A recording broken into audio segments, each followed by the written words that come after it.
You're giving people horrible advice. You should not be telling people to buy real estate. The mortgage crisis is about to happen. The markets are gonna fall and people should not be buying real estate right now. I get comments like this all the time. People telling me that the next mortgage and housing crisis is gonna happen soon and that I should not be telling people to buy real estate right now because it is better to buy real estate when the housing crisis hit. And I find this to be crazy because if there is a housing crisis, it's not just the crisis about homes. Like everyone in this equation is gonna lose. We're all gonna be big losers. So to show you why there's nothing to gain out of a housing crisis, we're gonna go over the concept of what the housing crisis mean. What is it? What makes it up? Why there won't be a housing crisis and why you shouldn't want a housing crisis. If you're new here, welcome to Nova Rise, where you're gonna learn everything related to real estate investment, investing in the stock market, precious metals, and why not investing in businesses. Let's get started. So here's the definition of a housing crisis. A housing crisis happens when there's a rapid decline in housing values due to the lack of demand or too much inventory in the housing market. Now that you got that concept out of the way, let's look into the data. Here's something I found in Investopedia. In 2021 alone, there was a deficit of 4.3 million houses. That number went up in 2022 to 4.5 million houses. We're talking that in 2022, the housing market was short 4.5 million houses. I don't know about you, but that's a lot of houses. And things don't end there. You see, when you look at that window of 2020, 2022-ish, the group of buyers were mostly millennials, people who were born between 1981 and 1996. They were the ones that had the purchasing power, that were ready to go out there in the market and buy their home, call it their primary home for themselves or for their families.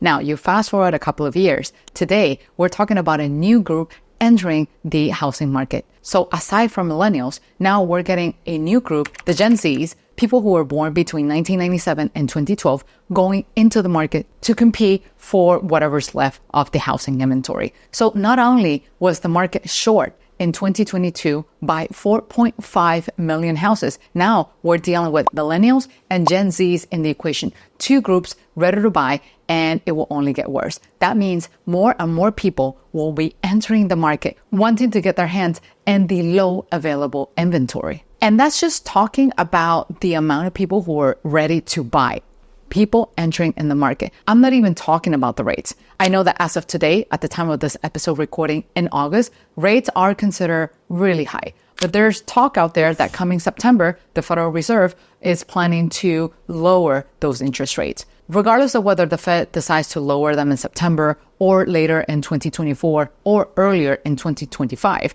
the truth is, as soon as the interest rate drops, people are going to be rushing into the market and are going to try to get their hands on a house because we're talking about cheaper money, not necessarily too cheap, but cheaper money because that translates to lower monthly mortgage payments. So just be ready that not only we're dealing with a situation in where there's not enough housing in the market, but at the same time, we're getting more and more people entering the market to get their hands on the little inventory that is left. And when you couple that with lower interest rates, only one thing is going to happen. Only people who are willing to pay more are the ones who are going to win that bidding war.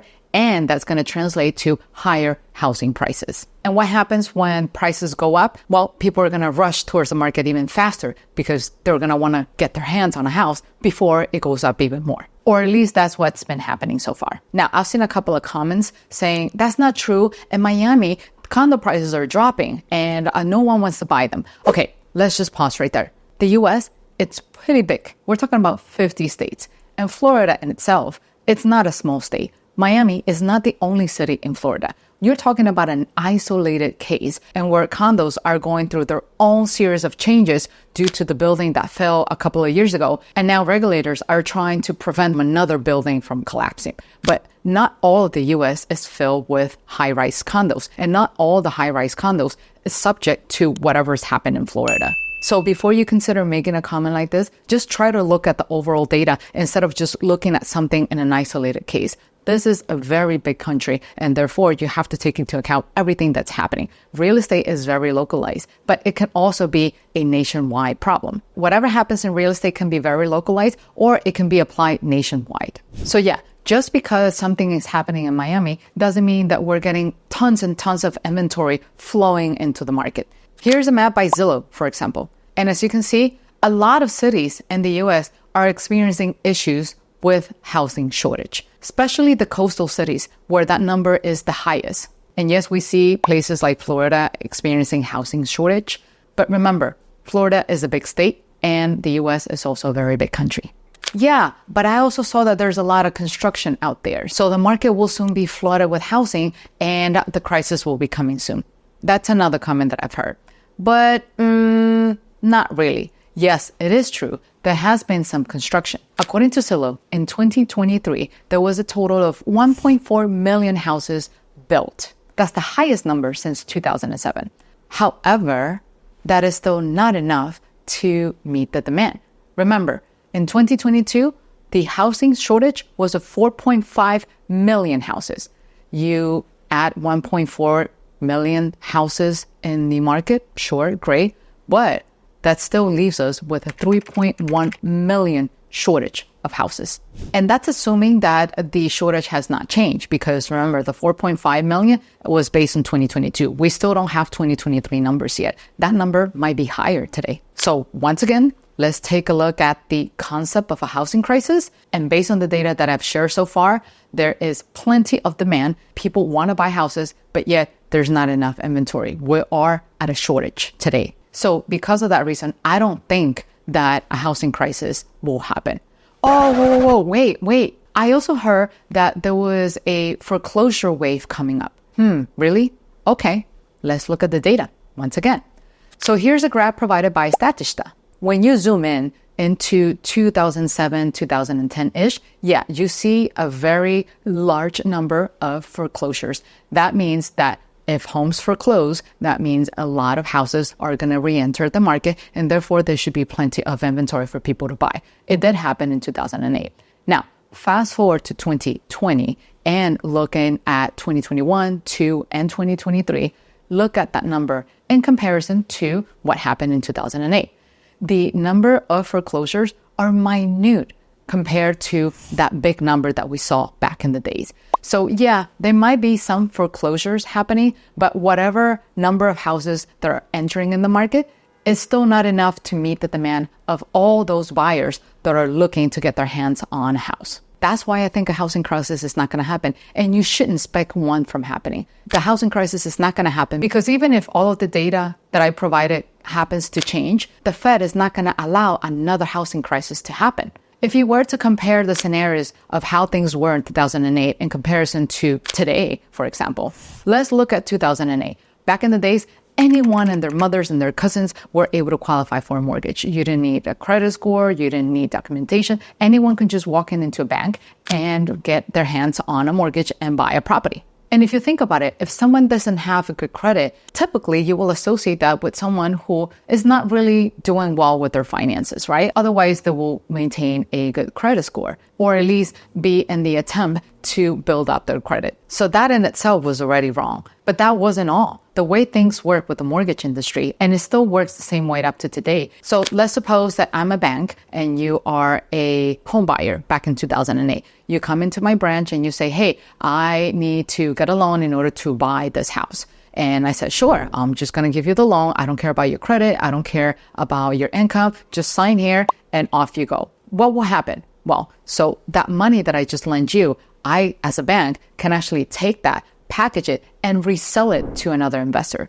That investor will come in, it will pay me money, so that way I have liquidity, I will have cash, so I can continue to lend money. And then whatever monthly payments you were making for principal and interest, those will go to the investor. And that process still repeats up to today. The big difference here was that back in 2008, those mortgages that were issued to people with no credit, no docs, were called subprime. That's why you hear that terminology a lot. So subprime loans are kind of like the bottom of the bottom, right? Like they're not good quality. However, just like with everything in investing, the higher the return, the higher the risk. the lower the return, the more stable, let's say, the investment is going to become.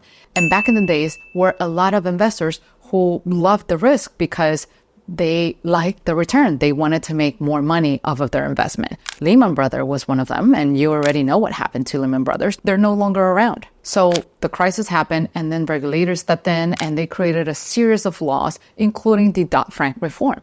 And nowadays, when you walk into a bank, what is the bank is going to require from you? A credit score, copies of your tax return, your pay stub. They want to verify everything is in order. Your credit score, your income, and not just your income. They want to make sure you make stable income so that you can pay that money back. And yes, the mortgages are still being sold to investors, but now those mortgages are of better quality because there was an underwriting process that went into it, and you got the green check mark that you were good to go. So that mortgage that it's being resold in the secondary market, it's considered a good mortgage. And Dodd-Frank did more than that. Dodd-Frank also created more transparency for home buyers. Back in 2008 and 10, a lot of people lost their homes because they have no idea what they were signing. A lot of them were signing for mortgages that were interest only. And then when the time came, they realized that they have gained no equity whatsoever because all they were paying was interest, and not just interest, variable interest that was changing as the market kept moving up. And then the mortgage payments became unbearable for those homeowners. This is not something that happens today because even though their mortgages with variable interest available in the market, now everyone is getting a copy of whatever is it that's providing them transparency as to where their money is going. That is called an amortization table. Every time you purchase a home, the lender is required to give you a copy of the amortization table. And that amortization table, you see out of your monthly payment, how much of that money is going towards your interest and how much of that money is actually going towards the debt reduction of your mortgage. And just by highlighting those pieces, you can tell now that the scenario is very different. Regulators are not going to allow a housing crisis to happen. Now that you understand all of this, you should not be expecting for a housing crisis to happen because that goes beyond just getting your hands on a cheaper house. Things are going to get a lot worse, not just for the homeowner who lost his or her property. It's also going to get really bad for you as well. Once again, I understand. I understand that some people want the housing crisis to happen because they can get their hands on a cheaper home because affordability is an issue nowadays. And I get that. But believe me, the problem is beyond just affordability because we live in an economy and where everything is globalized, everything is connected. It goes beyond just the housing market. Just to give you some perspective, if there was a housing crisis happen, there are a series of industries that are going to be affected. There's going to be the housing industry, there's going to be the construction industry, there's going to be businesses, the banking industry. Everybody is going to get affected. Just think about it this way. So let's say the housing crisis happened and let's say the housing market gets impacted negatively, right? So yes, realtors are going to lose their job. Big deal. I mean, I'm not a realtor, you may say. But no, it goes beyond that because people who are in construction are going to get a hit. They're not going to generate money to feed their families. Then in addition to that, anyone who is in the industry of building materials are also going to get hit. They're not going to be able to feed their family. Then all the employees that work in Lowe's or Home Depots, they are also going to lose their jobs because there's no demand. No one is building houses. So, where's the money going to come from, right?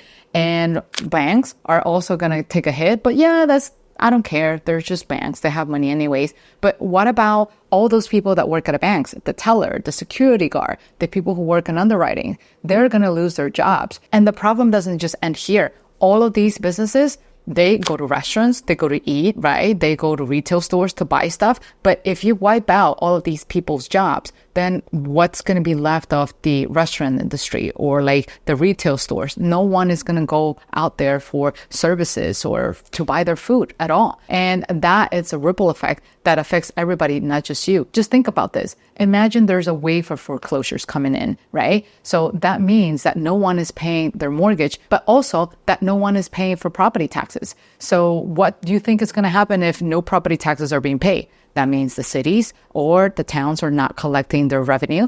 And that means a reduction in public services, public transportation, your library, public schools, everything is going to get affected. The roads are not going to get fixed, at least timely. So it's a whole ripple effect. It impacts everybody. The quality of everyone's life starts deteriorating. Regardless of whether you're a homeowner or an investor. If you happen to be a homeowner, you can be part of that population whose job it's just going to disappear. You're going to get laid off. Oh, you're not a homeowner, you're a real estate investor? You're not off the hook either. What do you think is going to happen to your tenant? Your tenant might lose his or her job, and that means you're not going to receive that rental income. So that means you're going to have to pay everything out of pocket. You're going to have to cover the property taxes. You're going to have to pay for the insurance. And if you have a mortgage on those investment properties, then you're also going to have to pay for it out of pocket. And what would happen if you were to lose your own job too? As you can see, everyone has something to lose. We're all losers if there's another housing crisis. So stop waiting for the crisis to happen. Stop waiting for the crisis to be able to purchase a home. You can purchase a home right now. All you need to do is to educate yourself to be ready and also be ready financially. Don't feel ready? Don't worry. That's why I created this channel, so you can learn how to buy real estate the right way. You can continue to watch those videos like the one you see on the screen, and hopefully that will help you get ready to become the next homeowner or the next real estate investor. See you in the next video. Bye-bye.